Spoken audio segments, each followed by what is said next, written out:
दोस्तों, मैं आज आपको एक नई कहानी के सफ़र पर ले चलता हूँ। तो कहानी कुछ इस तरह से है। किसी गांव में एक धनी सेठ रहता था। उसके बंगले के पास एक जूते सिलने वाले गरीब मोची की छोटी सी दुकान थी। उस मोची की एक खास आदत थी कि वह जब भी जूते सिलता तो भगवान के भजन गुनगुनाता रहता था। लेकिन सेठ ने कभी उसके भजनों की तरफ ध्यान नहीं दिया।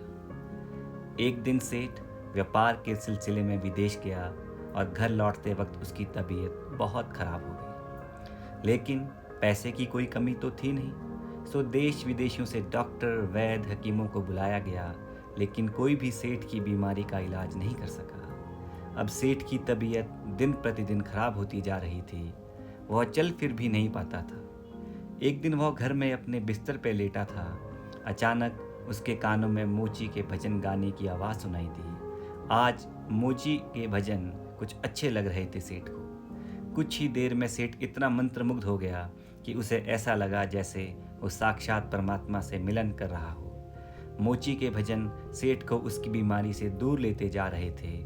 कुछ देर के लिए सेठ भूल गया कि वह बीमार है। उसे अपार आनंद की प्राप्ति हुई।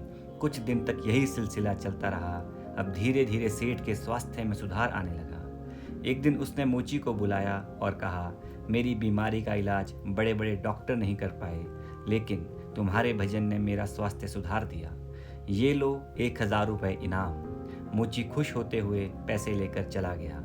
लेकिन उस रात मोची को बिल्कुल नींद नहीं आई। वो सारी रात यही सोचता रहा कि इतने सारे पैसों को कहाँ छुपा कर रखूं और इनसे क्या क्या खरीदना है। इसी सोच की वजह से वो इतना परेशान हुआ कि अगले दिन काम पे भी नहीं जा पाया। अब भजन गाना तो जैसे वो भूल ही गया था।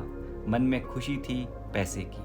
अब तो उसने काम पर जाना ही बंद कर दिया और धीरे धीरे उसकी दुकानदारी भी चौपट होने लगी। इधर सेठ की बीमारी फिर से बढ़ती जा रही थी। एक दिन मोची सेठ के बंगले में आया और बोला, सेठ जी, आप अपने ये पैसे वापस रख लीजिए।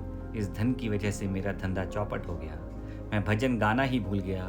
इस धन ने तो मेरा परमात्मा से नाता ही तोड़वा दिया। मोची पैसे वापस करके फिर से अपने काम में लग गया। दोस्तों, इस कहानी का अगला विचार मैं आप पर छोड़ता हूँ।